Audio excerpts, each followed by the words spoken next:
Now time to send login details of the server to your client.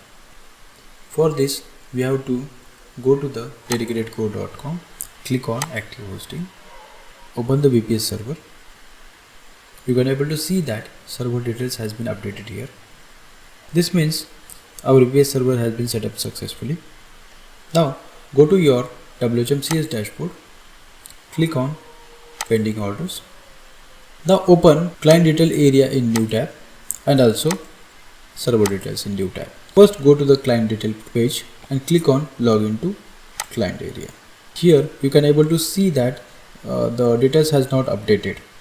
To update these details, we have to go to client area, click on services, again click on the active service.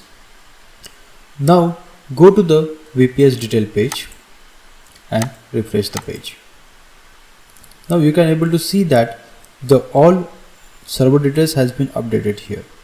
In the previous video we have already created an email template. Just scroll down, select the email template. So in this case here it is our email template and click on send message. This way we have successfully delivered our VPS hosting login details to our client. In the next video we are going to show you how your client able to install operating system and access server via SSH.